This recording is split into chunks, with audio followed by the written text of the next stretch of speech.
Hi everyone, let's go over the different triangle scenarios in this range and see which one has the highest probability. Starting with the first scenario where we're looking for an ABC or WXY to the downside to then finish a wave 4, after which we want to see another impulse to the upside in a wave 5.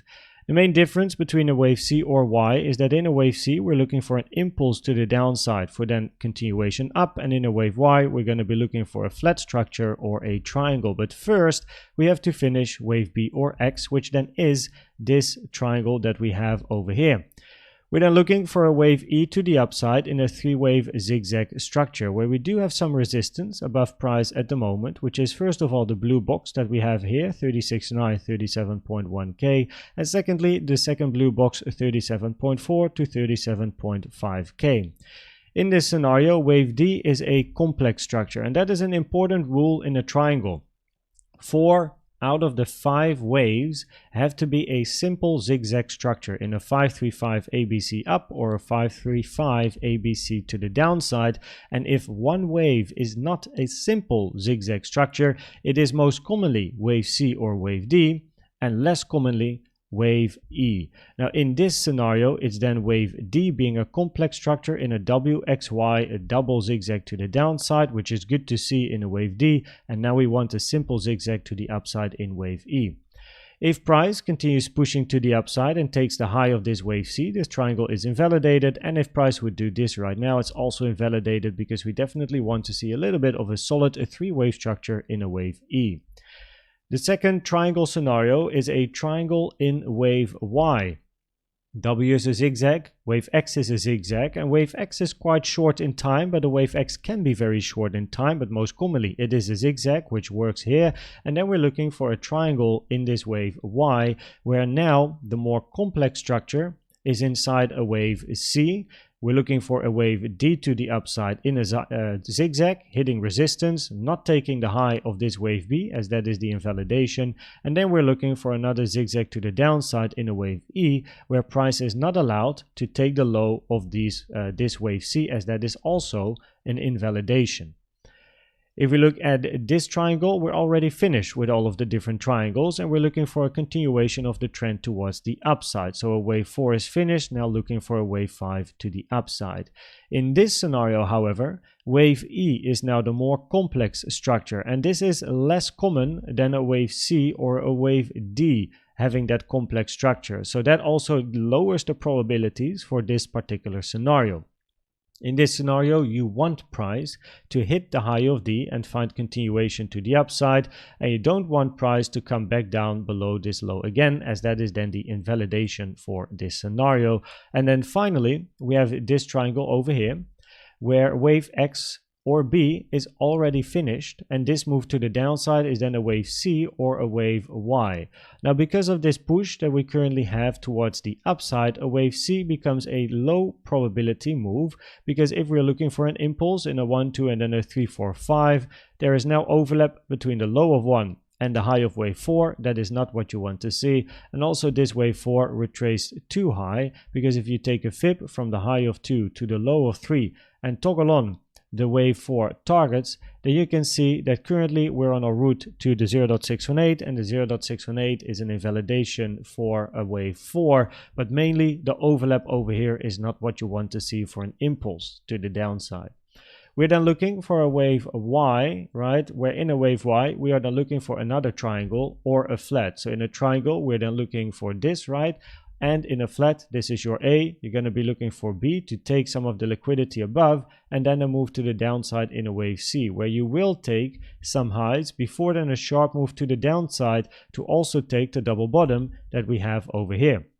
Now in this scenario, wave D is then a simple zigzag structure, right? ABC to the downside, as well as wave E. The only problem with this scenario, however, is that wave E is so incredibly short. So the proportions of this triangle are not that great, where you have A, B, very long C, D, and then wave E is literally like 4 candles or something, or 5 candles, right? So that's not really ideal for this scenario.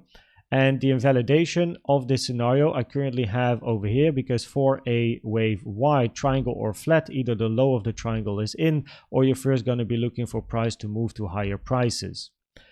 If we look at this range as a whole, then we currently passed the point of control over here, where we could be looking for the value area high once more. Of course, keep in mind the resistance boxes that I have above.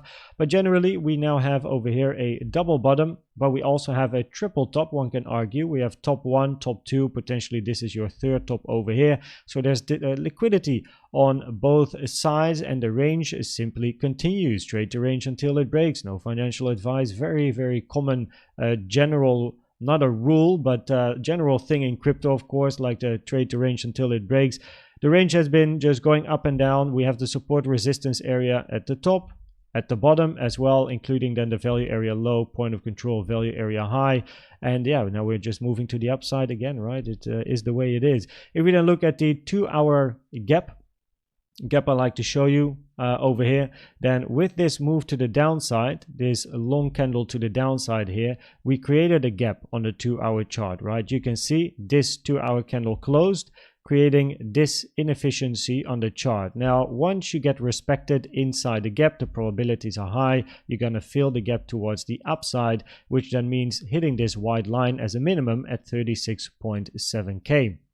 If we then look at the probabilities of the different scenarios here, of these different triangles, then the highest probability triangle at the moment is either the BX2 triangle, meaning we're going to be looking for this one over here. However, this one for me has a lower probability than the general triangle, where we're looking for a wave Y over here, where this move to the downside was more complex in the C, looking for D, E before then continuation.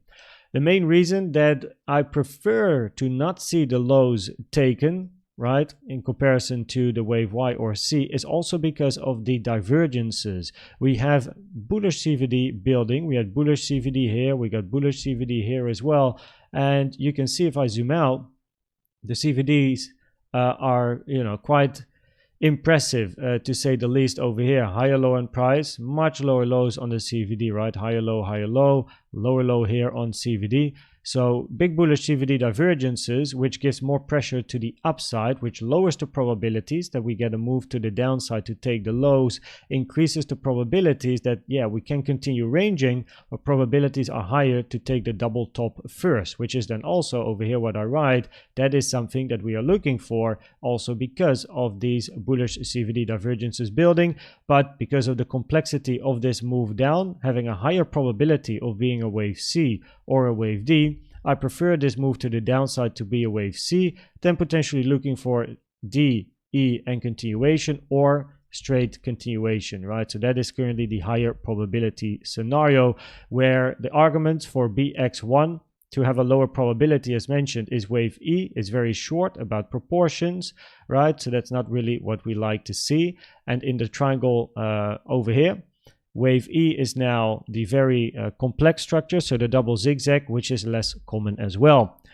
I hope this video was helpful or valuable to you. Please check out the most recent educational video I've made about the best trading indicator you can use. And for now, thanks for watching and subscribing, and I'd like to see you at the next one. Bye bye.